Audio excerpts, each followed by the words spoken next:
It's a brand new day with Mo and News. It's time to have your say. She's got the scoop, the stories, all the latest trends. Mo's got the news, let's hear it. My dear friends, from politics to showbiz, no story's too small. Mo covers it all. She's got the inside call, her voice so smooth, like honey in the summer sun. With Mo on the mic, you know the news is always fun. Mornings with Mo, the best newsy news in the world. With her style so classic and her stories unfurled, from morning till night, she's got us in the know. Turn on your radio, let Mo's newsy news flow.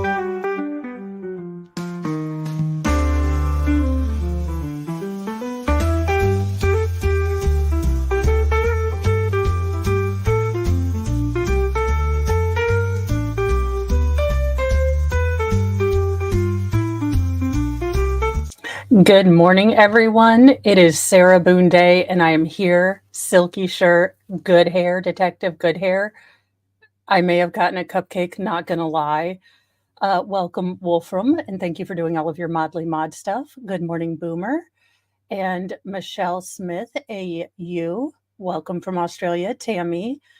And Michelle, oh, I already just said Michelle. Jedi Jess, Taryn. Christine, good morning. Good morning, Roland and Volpafox and Penny Williams and everyone. Good morning. Our first story is about another fat bear. And you know I love me some, fat bear. I am not attempting to take over the internet. That is way too many technical things for me to figure out.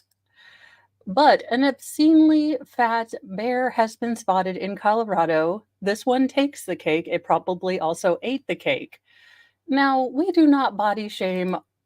Okay, well, never mind. Okay, Mr. Bear may have had just the entire Golden Corral he ate out, but he has to get ready for winter. Dang it. Thick boy, we do not make fun of our grizzly bears. We do not body shame them. They actually have to survive without Hot Pockets. This is mean. Colorado Parks and Wildlife Agency could barely keep it together after spotting a rotund figure on trail cameras. A thick boy, black bear packing on fluff for hibernation, was seen near Durango, Colorado, by the state's Park and Wildlife Southwest Division, and it went viral online for his very fluffiness. He did totally. He was like, I ate one of them special brownies. I didn't feel nothing, but gosh, SpaghettiOs are awesome. We thought we had seen really fat Durango bears before, but this one takes the cake. It also probably ate the cake. Every cake, the Wildlife Agency wrote on X. Genuinely need to know how much more this black bear thinks he needs to eat before finding a den this year. Another person posted on the video. He was still eating. Look, there's always that one special bite right before going night-night that you just have to eat. Durango is a small municipality just about 200 miles outside of Denver, the nearest to the state's border with New Mexico. With winter season fast approaching, bears are entering hyperphagia, a normal pattern that pushes the mammals to eat and drink almost constantly in preparation for hibernation. So it's normal. In total, black bears consume about 20,000 calories daily during hyperphagia, and continue to do so until food sources diminish in early November as they enter their dens for winter. When he sits, how does he just not roll over? Okay, that is enough fat, bear shaming. He's just built like Chris Farley. I'm sure he is just as active. How dare they? How very dare they? But there you go. Always start the day with fat bear news. It means it's going to be a good day. Unfortunately and sadly, there is some pretty sad news. Two Navy aviators unfortunately lost their life in a jet crash ID'd as trailblazers, including pilots part of the historic Super Bowl flyover. So I do hope that these families are getting the help and support from the rest of their team members, their, fellow, I want to their fellow sailors, their fellow, military support system, because I can't imagine this. Two Navy crew members killed in a jet fighter crash near Mount Rainier last week were identified as a pair of trailblazing aviators, including one female pilot who was part of a historic flyover at last year's Super Bowl. California natives Lieutenant Commander Lindsay P. Evans and Naval Flight Officer Lieutenant Serena N. Weilman, a naval aviator, both died when their EA 18G Growler jet crashed Tuesday during a training flight near the Washington State Mountain. Both women were 31 and were part of the electronic attack squadron known as Zappers and carried out multiple strikes on the Houthi terrorists over the past year as part of Carrier Air Wing 3.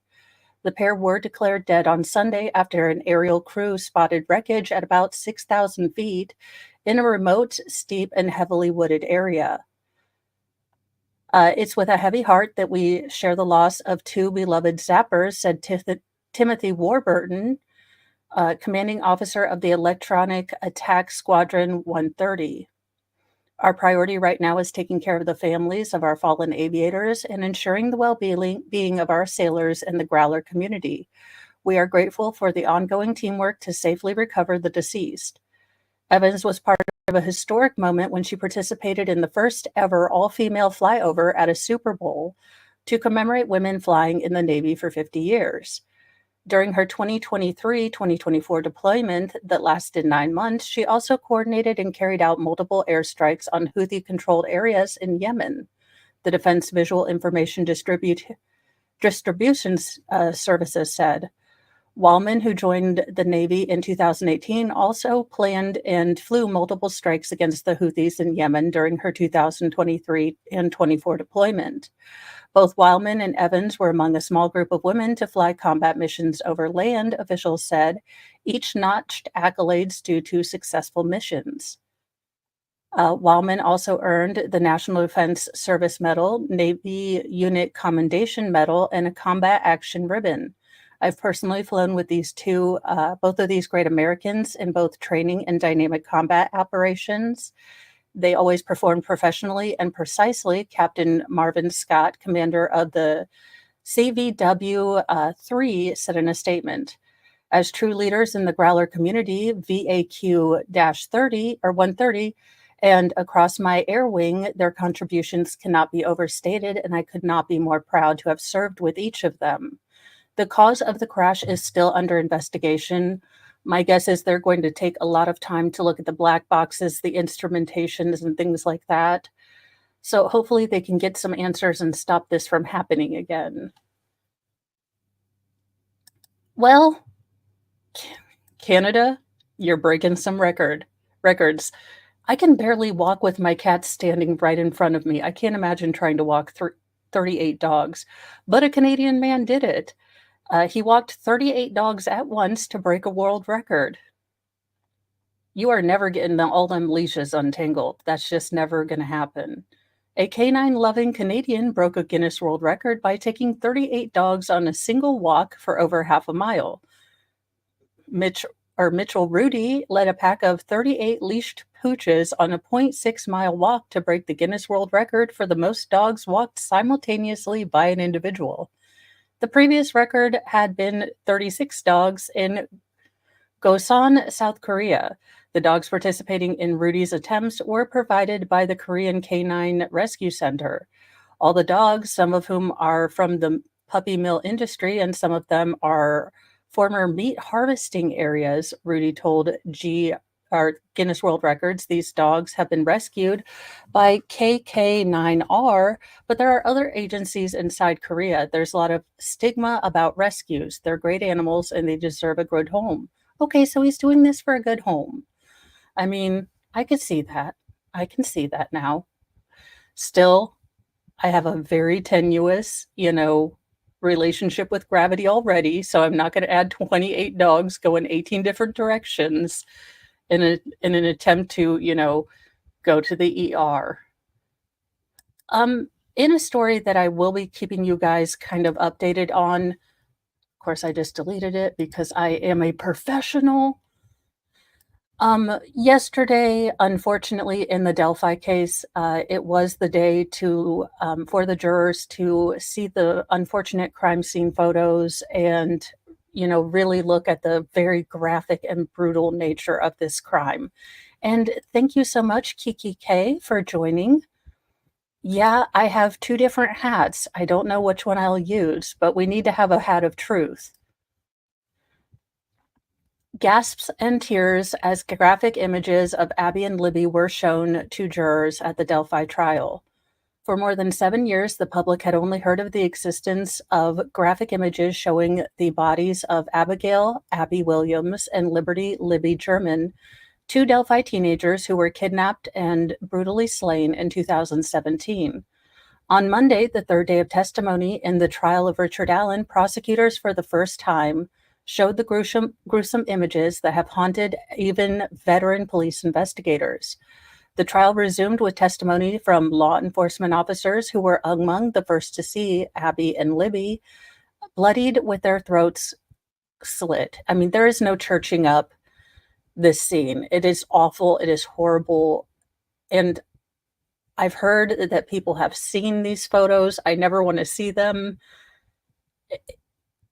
I've read what is going on or what went on and sort of those things, and I never want to see pictures. So my heart goes out to the family who is not only learning how absolutely with careless regard this investigation was started, but also how just they dropped the ball so many places, unfortunately. People in the gallery gasped as an image of Abby's face was shown to the jurors. Kelsey Siebert, Libby's older sister, closed her eyes at one point as she placed her left hand on her chin. Family members passed around tissues as Libby's mother hunched forward, her face in her hands as she sobbed quietly.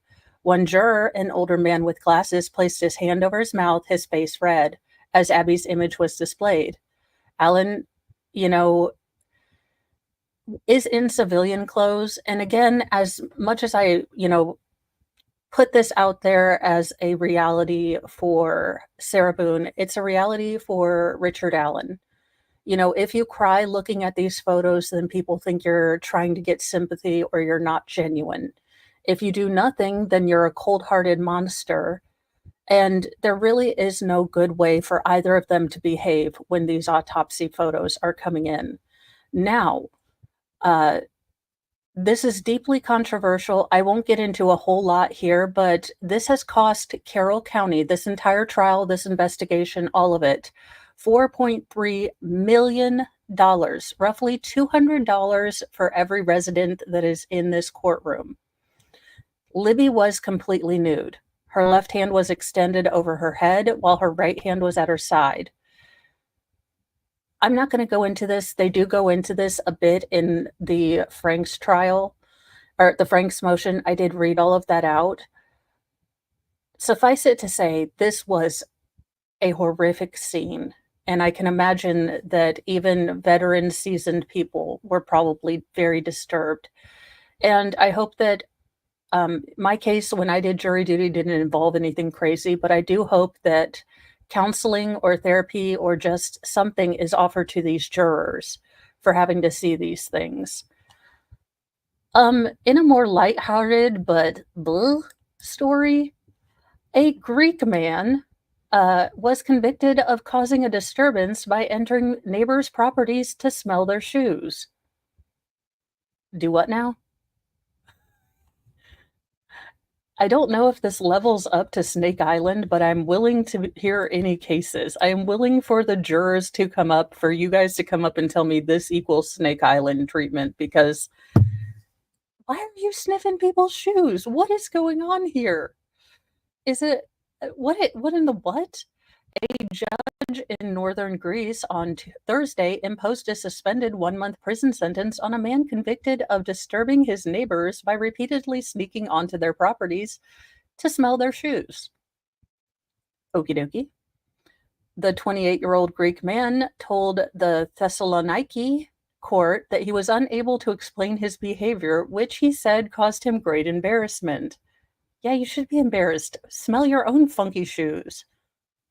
For the love of all that is holy. He stressed that he had no intention, not intentional, non-intentional. He had no intention of breaking the law or harming anyone. His neighbor testified that he never displayed any sign of aggression during his nocturnal shoe-sniffing jaunts. I mean, what am I supposed to do here? Yes, my mini-me. Andrea Burkhart has challenged the judge, has filed a motion that, not just legacy media needs to be allowed to see the exhibits, that YouTubers, that independent media should be given the same opportunity. And as a member of the public, that should be how things are run. Now, Andrea is a lawyer, so she knows how to plead that better than, Heifer, why are you being so rude when asking Judge Gold things? So that'll probably work out a lot better.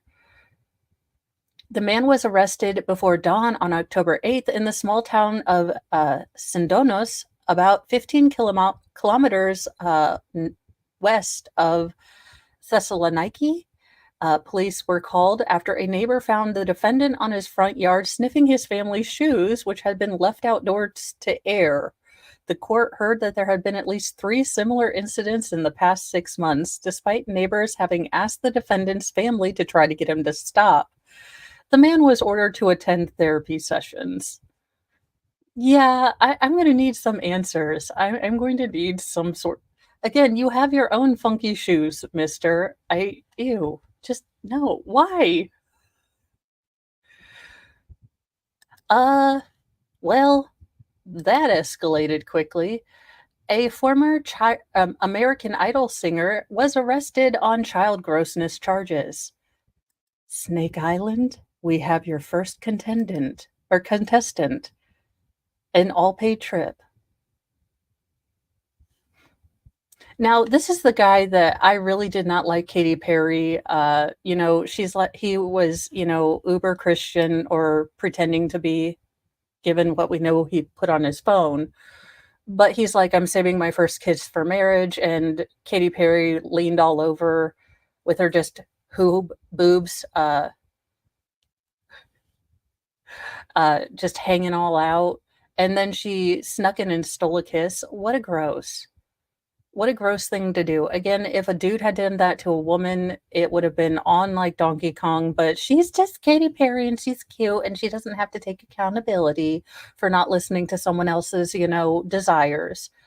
Benjamin Glaze, the former American Idol contest, best known for being on the receiving end of an unplanned kiss from Katy Perry during his 2018 audition, has been arrested for allegedly possessing that gross material.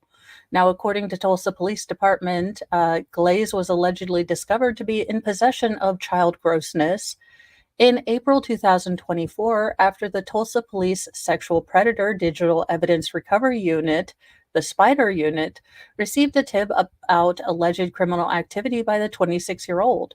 As a part of the investigations, the SPIDER unit obtained a search warrant for Glaze's residence, according to the Tulsa Police. During the search, a smartphone was recovered that was found to contain more than 700 images and photos of child grossness. On 10/18/2024, an arrest warrant was issued for Benjamin Isaac DeWitt Glaze for aggravated possession of child grossness.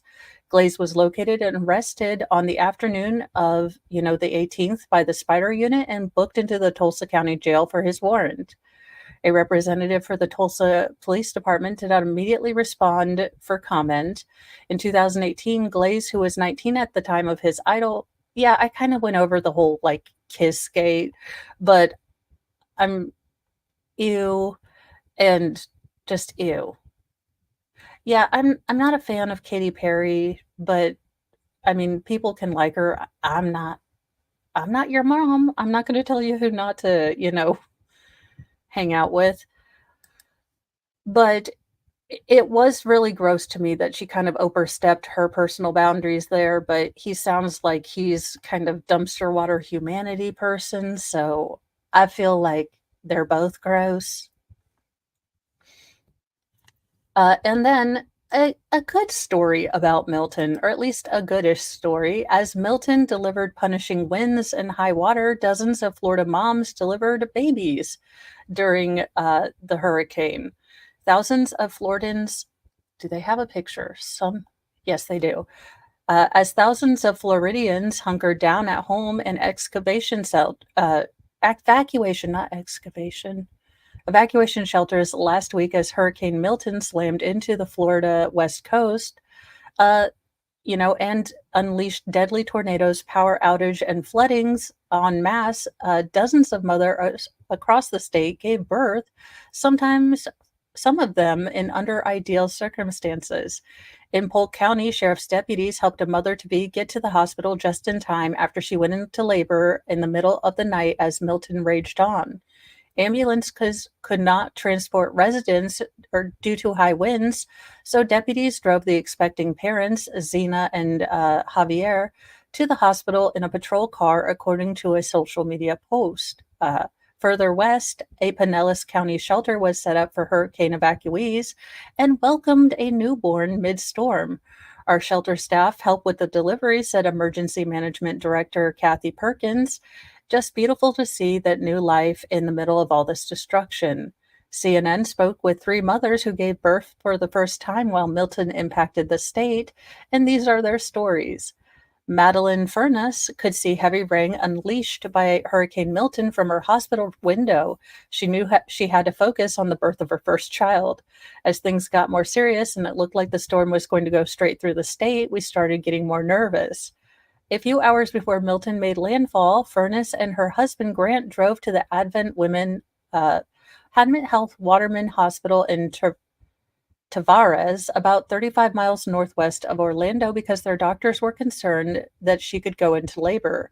She ended up going into labor that night as Milton made landfall and moved inland. When she was in the delivery room, they could feel the tension of the storms. The contractions were really starting to pick up, and I started to get a little bit uncomfortable. You are not a little bit uncomfortable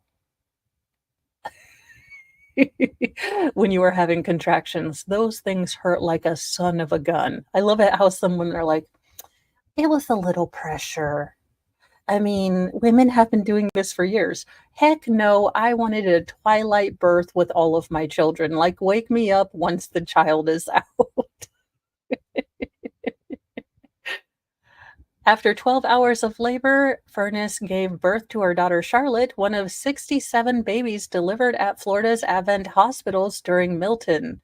Hundreds of nurses, physicians, and specialists carried for the expectant families in Orlando, Tampa, Dayton, Orange City, Winter Park, and Almonte Springs.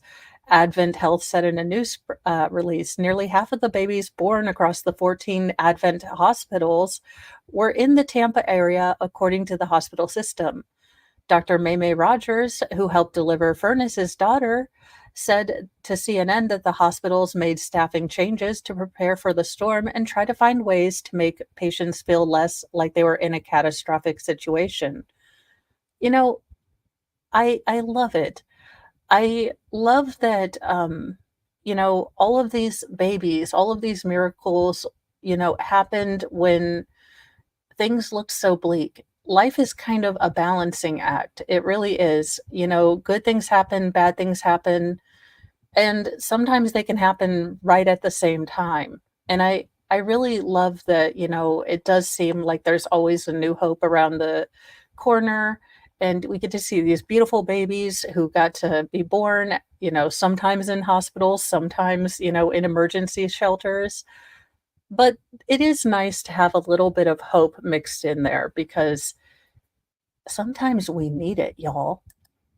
Well, have you ever wanted your own Tasmanian tiger? Looks like that science will find a way. We have learned nothing from Jurassic Park, Looks like we're going to try to science the hell out of this idea and possibly bring back a species that is no longer connected to this world, possibly for a reason. Why must I be the voice of reason? Okay? Why? It's been decades since Australia's uh, I'm not going to say the Latin name. Tasmanian tiger was declared extinct, and scientists say they have made a breakthrough as they research ways to bring back the carnivore. Colossal bioscientists or sciences on Thursday's press release said it had reconstructed the genome until it was about 99.9% complete, with 45 gaps that they'll work to close through additional sequencing in the coming months. The company also isolated long RNA molecules from a 110-year-old preserved head, which was skinned and kept in ethanol. Why?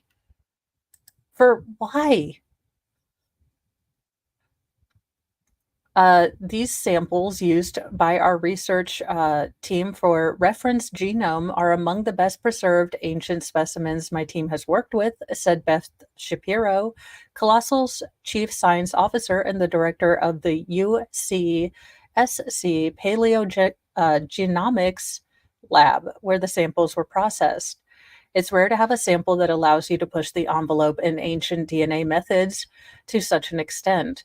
Efforts to bring back the Tasmanian tiger, the preservation of a complete Tasmanian tiger head meant that the scientists could study RNA samples from several important tissue areas, including the tongue, nasal cavity, brain, and eye, which will allow researchers to determine what the Tasmanian devil or tiger could taste and smell, along with what kind of vision it had and how its brain worked, according to Andrew Park, a member of Colossal's scientific advisory board, as well as a researcher at the University of Melbourne's Tiger Lab.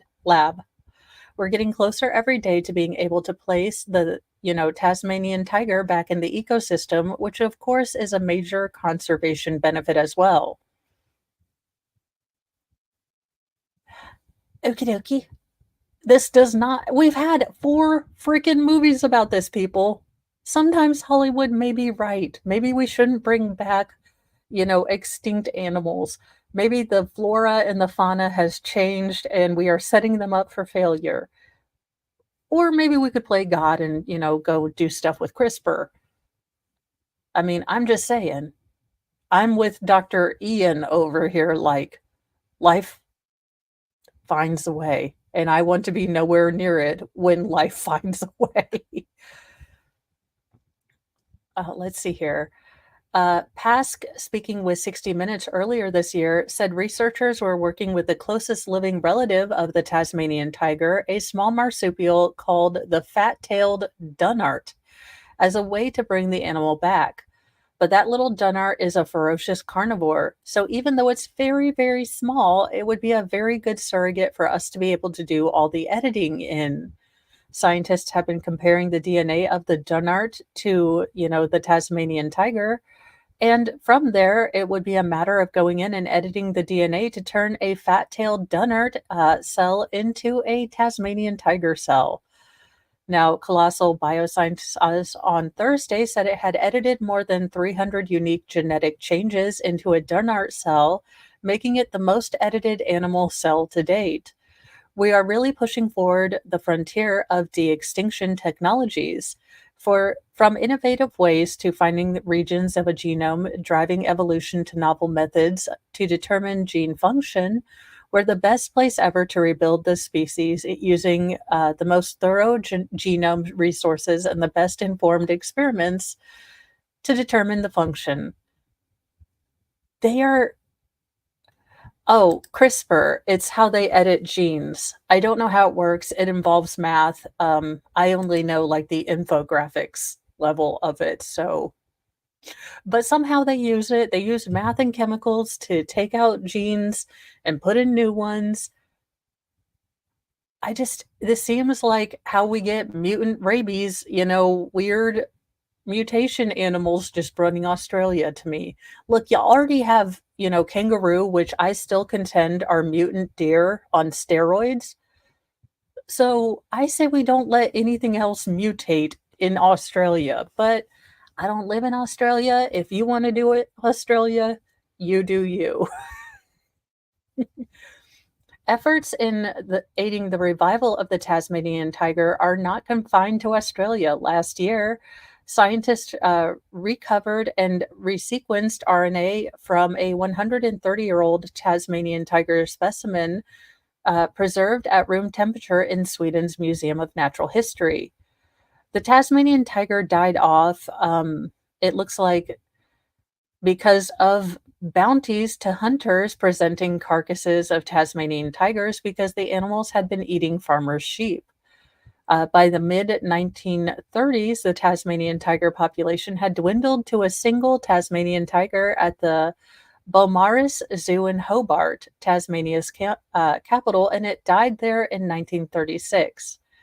Now, Australia has similarly allowed the culling of kangaroos, approving deaths of thousands of kangaroos through the years. Officials have said kangaroo population had eaten through the grassy habitats of endangered species. I love, I love the platypus. But yeah, this does seem like, again, a pie in the sky thing. I mean, it's cool that we're learning all this science stuff, but it is also, could we not be working on something maybe a little bit more prescient today? I don't know. I think that there are plenty of questions that maybe big science brains could try to answer for us, like where all our left socks go. Is Narnia indeed in my laundry room? Is that where all the socks have gone? You know, things like that. Now, um, I actually kind of don't know what to even say about this, but we've come full circle with the bear. So, kind of news. A man's death was originally reported as a bear attack, but it was actually a vicious murder, Montana sheriffs say. He was just trying to hold on to a trout or whatever that fish is, and the bear was like, hell no. That is my fish. I have to eat. I have hyperphagia. It's a glandular problem. A man's death that was previously reported as a bear attack is now being investigated by Montana authorities as a homicide. You'd kind of think you'd be able to distinguish one from the other, but I don't live in Montana, so I don't know.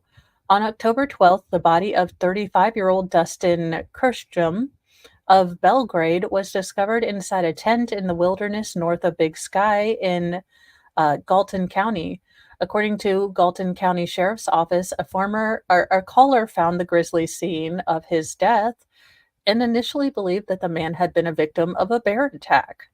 The sheriff's office requested assistance from Montana Department of Fish, Wildlife, and Parks, who dispatched an agent with expertise in bear attacks. The agent found no signs of bear activity in the area, officials said, which led investigators to shift the focus from, bear attack to homicide, a suspicion later confirmed by an autopsy. Sheriff's officials say that, the gentleman died as a result of multiple chop wounds. His unaliving was described as particularly vicious. An experienced outdoorsman who grew up in the area, Kirschjum was described by Julian Price, his sister, as a hardworking, loving brother and adoring father. I ask our community to please help us find who did this, Price said. There's someone in our valley that is capable of truly horrendous things. Anyone with information, regardless of how insignificant it may seem, is urged to contact local authorities. Whether you saw Dustin's truck, noticed suspicious activity, have footage from game cameras or in-vehicle cameras from the area, or observe something out of place, please come forward. The sheriff's office said in a news release, even the smallest detail could be crucial for the investigation. Gatlin County Sheriff's Dan Springer said at this time he's unable to say if there's a threat to the community. We don't have enough information to know at this time, but we do know that someone is out there who killed someone in a very heinous way, Springer said. So if you're out in the woods, you need to be paying attention. You need to remain vigilant. I I don't know that I would ever like, it's a bear, and then they're like, "What about this hatchet sticking out of his back?" "Nope, it's a bear." Have you been to Delphi and talking to their investigators? Because sounds about right. In our final story today, this one made me smile. I don't know if it's a New Zealand thing. I don't know. I've never been to New Zealand, but this kind of makes it seem like New Zealand are just New Zealanders, if that's the word that we use, uh, are real big huggers, and I'm kind of here for it. Like, I just want to go to the New Zealand airport and just feel like the end of Love Actually when you realize everyone's an a hole. And you're like, why do I watch this movie every year when every single one of them is an a-hole? And they're all just, capturing people hugging at Heathrow. I could just live on in, just hugging photos from Heathrow, just a live feed. Emotional farewells are a common sight at airports, but travelers leaving the New Zealand city of Dunedin will have to be quick. A new 3-minute time limit on goodbye hugs at the airport's drop off area is intended to prevent lingering cuddles and causing traffic jams. Good morning, Jude Curio. Sorry, my brain is somewhat attached today. Oh, done, knee done. Thank you. Well, it looks like Dune did. I'm not gonna lie, but I failed most of phonics, so max hug time 3 minutes warns signs outside the terminal, adding that those seeking fonder farewells should head to the airport's parking lot instead. The cuddle cap was imposed in September to keep things moving smoothly in a redesigned passenger drop off area outside the airport, CEO Dan DeBonos told the Associated Press. It's the airport's way of reminding people that the zone was for quick farewells only. The sign has polarized social media users, DeBono said. We're accused of breaching basic human rights, and how dare we limit how long someone can have a hug for, he said, adding that others welcome the change. The signs were meant as an alternative for those at other airports warning of wheel clamping or fines or drivers parked in drop off areas, where some in Britain have imposed fees for drop offs, however brief. This airport has a modest terminal serving a city of 135,000 people on New Zealand's South Island, preferring a quirkier approach. 3 minutes was plenty of time to pull up, say farewell to your loved ones, and move on. The time limit is really a nicer way of saying, get on with it. A 20-second hug is long enough to release the well being, boosting hormones of oxytocin and serotonin, DeBono said. Anything longer gets a little awkward. But passengers need not worry about, enforcement. No, we do not have to hug police. Visitors might, however, be asked to move their lingering embraces to a parking lot where they can cuddle free of charge for up to 15 minutes. Well, who needs more than 15 minutes, I guess? And it's free, honey. We're going on a date. Airport parking lot, 15 minutes for free. We'll stop at the McDonald's. I'll get you some fries because I know how you like those. I'll even spring for the little dipping sauce. Big spender. I, okay. Visitors. So there you go. Try to keep your hands, where Jesus can see them in under 3 minutes for these hugs. I am going to let you guys go here. I am going to go set up the stream for Sarah Boone Day. It is Sarah Boone Day. What in the S show are we going to go watch? I don't know. I have my Cher wig on or my Detective Good hair wig on. I just look, gypsies, tramps, and thieves. That's what they call us when we are in town, but every night the men will come around. My mom is like, how do you know this? And I was like, have you not realized that you got me into my share mode? And she's like, I knew I shouldn't have let you watch cable. I was like, if you ever need to go full share mode, I will hook you up. I have the wig for you. And she's like, I'm going to hard pass on that. Thank you so much. I don't know how I raised you. Bye, you guys.